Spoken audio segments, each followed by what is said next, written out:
Hey guys, it's Mo. Today we are going to go over chi-square analysis. I'm really short because I might use the board a little bit, so I wanted to center that up for you guys. But chi-square analysis is a formula that you'll see a lot, and basically the point of this formula is to figure out if data is good or bad. And what do I mean by good or bad data? Well, let's talk for a second. Okay, if we have good data, we have non-biased data, and we're saying that things happened as we expected them to happen, and that there wasn't this craziness going on that got us to these really massive statistical, ooh, big word, variations. Versus if we have biased data or bad data, there is so many differences between our data sets. There is so much variance between our data sets that we have a problem with the data. We're saying it's bad data, that it doesn't fall within what we would expect, and so that there must be something going on that has prevented it from being good data, non-biased data. So is that always a bad thing? No, not necessarily, because what you'll kind of figure out is that we'll learn that with biology especially, if there is a non-biased data, it's good, it's what we were expecting, we can prove that what we were expecting happened. But a lot of times how we figure out that these biological phenomenons are occurring, things like sex linkage, things like genetic variations, from what we were expecting, genetic disorders and things like that. Those variances can be due to some scientific phenomena that we can then later study and learn and conduct new scientific studies about. So bad data isn't always necessarily bad data in terms of biology. It's just saying that there's some biological phenomenon that's happening, or maybe it is bad data in the sense that people running a lab screwed up and they did something incorrectly. So it's really important that we, as scientists, kind of figure out a way to test this data and tell us and look at data sets to tell us if it's good or bad data. Okay, so we will be performing this chi-square analysis, and notice it's chi, it's not chai or chia pet or anything weird like that. It's a chi-square. We'll be performing this most of the labs that we do, actually. So it's a really good that you guys have an understanding of how to actually do this and what it means. Okay, so the first thing I want to talk about is the formula itself. You're going to see this a lot. This is actually given to you on your AP formula sheet, so don't freak out and think that you need to go home and memorize this or anything like that. It'll always be available to you on the test. Okay, so let's go over what all the things are. So right here we have this little x squared looking thing. This is actually the Greek letter for chi, and so this is actually what number we will be calculating. Okay, this, for those of you who have never seen it before, is called a summation. So what we're doing when we see this is we're taking this whole formula and we're using it on every data set that we have. And we are going to add all of those together, okay?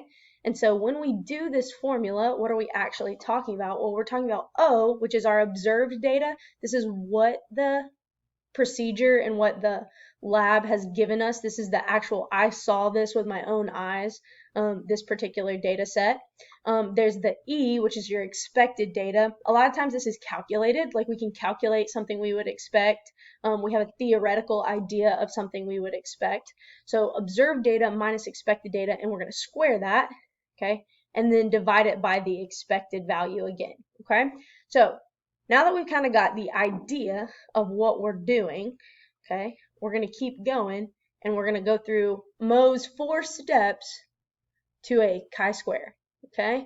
So the first one is we're going to develop a null hypothesis. The cool thing about this is it's almost always the same. We can make it specific, but it's always the same information. The second is the chi-square itself, math it up, okay? The third is we are going to figure out our degrees of freedom. As the great pit bull would say, he's free to do what he wants. That's what the degrees of freedom are for. And then finally, we finally accept or reject, love it or list it, our data. So let's talk about the null hypothesis. The null hypothesis is always the same. This is going to be the easiest part, okay? It's basically a statement that is telling us and starting our problem for us. So there is no substantial statistical deviation or difference between what we were observing and what we expected to get. Okay, so the point of the null hypothesis is so that we can basically say that anything we see, any slight differences that there are just solely due to chance. Okay, this is our cover ourselves statement. It's like we might see a difference, but it's going to be so minute that we don't even care about it. It's all due to chance. It's not a big deal. Okay, so I'll give you a scenario. Okay, I, Mo, am going to flip a coin 100 times. Okay, how many times will I get heads? So you're immediately thinking 50% of the time, 50 times you will get heads. Well, let's say I actually do that experiment and I only get 49 times I got heads. Well, is that really that big of a deal? No, it's just a slight change, okay? It's a slight difference solely due to chance alone, okay? So the null hypothesis is saying that 49 is okay. So it's always going to be the same. We can take it and we can make it specific to the scenarios that we're dealing with.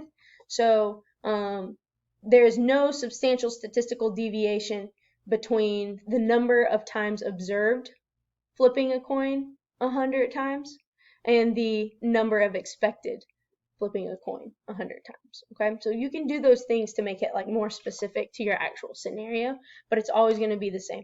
No statistical differences between what we observed and what we expected. So now that we've got our null hypothesis, we can actually perform a chi-square. Okay, the point of a chi-square value is this number that we're going to calculate is going to say, hey, this is good. This is good data. Okay, this number is so small that it's like very, very tiny deviations, not a big deal, good data. We can also take a chi-square number and it can be this massive number, and then we'll figure out, whoa, ooh, those differences were huge. Okay, so if our chi-square value is very, very high, we're actually going to reject the null hypothesis. We're going to say that it's not just due to chance, it's due to something completely different, and we've got to figure out what those possible explanations are. Okay, so calculating the value of the chi-square is what is going to actually allow us to support a null hypothesis because the number is small and the differences are small, or we can reject a null hypothesis because the number is big, therefore the differences are big, beyond just that of chance. Overwhelmed, I know. So let's talk a little bit more. We are on step 3. We are figuring out our degrees of freedom. So let's walk through one more time. 1, we have created a null hypothesis. Okay. 2, we have calculated chi-square, which I will show you how to do momentarily. And now we are on the degrees of freedom, okay, or your DF values.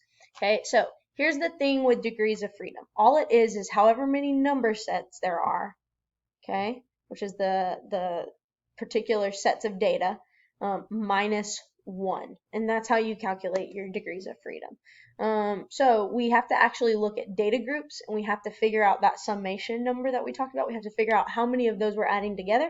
We subtract 1, and that will give us our degrees of freedom. Okay? So the degrees of freedom is actually going to allow us to compare that chi-square number and figure out if we actually accept it or if we reject it. An example for you. Okay, so if I were to use this in the fly lab that we will do a virtual lab for, we have a black body eyeless fly and we were to cross it with a wild type. Okay, in the F1 generation, that's the future generation 1, so all of those offspring are all wild type. They all look like this guy right here. Okay, now we cross those F1 generations and here's what I end up with. I take 2 of the offspring from the F1 generation, I cross them to get my F2 generation, and I've got these numbers represented here. Okay, so I want to figure out if this is good data or if this is bad data. Okay, so I'm going to now take these numbers and I'm going to perform a chi-square analysis. the first thing I highly suggest that you do is you set up an idea of what your ratios are going to be, and you set up what your actual observed values are going to be. So besides the fact that you're going to learn dihybrid crosses later in the year, I'm just going to really quickly introduce you to these ratios are stuff that we calculated. Okay, so what we would have expected to see is that 9/16 should have been the wild type. Okay, 3/16 should have been normal body eyeless. We should have seen 3/16 be black body, wild eyes, and then we should have seen 1/16 come back as the black body eyeless. Okay, so on the previous slide I showed you what you actually got. Those were your observed. This is showing us how to figure out what our expected values are going to be. So I've given you ratios, I have not given you numbers. How do we get to the numbers? Well, let's look at this. These observed values are here. These came directly from the lab. It is what we, actually saw. It is what we actually got, okay? What we get at the end of those is this total, okay, of, 10,009 total flies, okay? So, pause for a second. How do we think we get a hypothesized or an expected value based off of these little ratios that are up here? Well, I just set up like a proportion to get what my total is and what percentage of that total would be wild, would be eyeless, would be black-bodied, and would be eyeless black-bodied. Okay, so let's look. All right, I have a total of 10,009. The wild type expected was 9/16. I do 9/16 times the total. This should be my expected values, my hypothesized values of that particular type. Okay, I highly suggest you pause this video and you see if you can fill out the rest of the chart on your own. Now that I've given you time to do that, aka you paused the video, okay, let's cheat and give you the rest of the answers. Okay, so again, we keep setting up our proportions and we have our values here and we're able to calculate what our expecteds are. So now our updated chart looks a little like this. Okay, if I were to take these and add them together, they would be pretty dang close, if not right on the money of that total number right there. Okay, so now we've got observed values and we've got expected values. Now I can actually do the chi-square, and I do it every time I see a data set. Okay, so right now I have 1, 2, 3, 4 data sets. So I'm going to do chi-square 4 times using these particular numbers. All right, so now that we've done that, I can actually calculate it using my formula. I do it for all 4 data sets. So here's the first one from our table. We have our observed value minus our expected value. We square that, we divide it by the expected value, and I got this tiny number right here. Okay, I'm going to hold on to that number. I'm not going to do anything crazy with it yet. Okay, I do this 3 more times for each of the data sets, staying in line with the appropriate observed values and expected values. Okay, square it, divide it, blah, blah, blah. I do this all 4 times with all 4 data sets. Okay, and then what I'm going to do is I'm going to sum those. Okay, remember this little e thing in our formula means the summation. So I've got to take all 4 of these, I'm going to add them together, and I will get a chi-square value of 0.3. Okay, now that I have this, I will also need step 3 of my list is the degrees of freedom. So there were 4 data sets. Okay, there were 4 phenotypic classes. There were 4 different ways that these flies could look. 4 minus 1. 3 is my degrees of freedom. So now we have to decide if we accept or if we reject our chi-square. Okay, you will get a chart. It is on your handy dandy equation sheet. Okay, and it looks a little bit different than this because obviously they're not going to give you this whole big chart. They're just going to give you the little bitty one. Okay, so there is a line in which you reject, and then on the other side of it you accept. Please remember, Small numbers, tiny numbers, good data. Big numbers, bad data. We reject it the bigger it gets.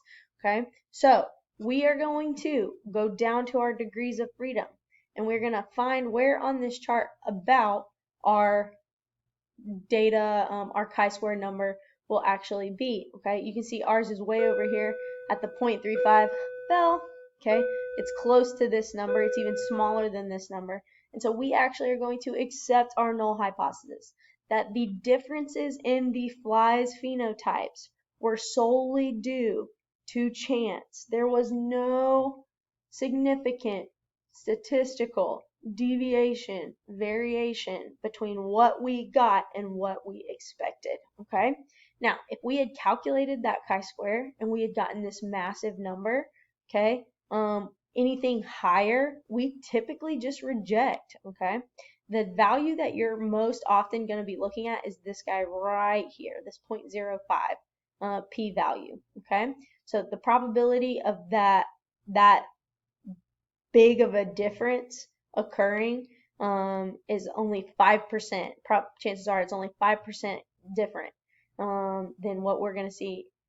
Then we reject it. Okay, and as you can see, these numbers get bigger. These chi-square values get bigger as we get farther into the reject. As we get more into accept, these numbers get smaller. Okay, should never have a negative chi-square. So we accepted our null hypothesis. We looked at our degrees of freedom being 3. We found our chi-square value on it. We looked at our accept and our reject line. We saw that our number was smaller than the accept reject line. So we accepted our null hypothesis, and we have all our differences are due to chance. So we have good data as expected. All right, well, I hope that this little tutorial kind of helped you out a little bit, at least calculating it and figuring out kind of what things mean. If you need me at all, please get in contact with me. I can help. I promise I'll try and make it as simple as possible. But we're going to get lots of practice with it throughout the year, so don't stress too much and take it easy.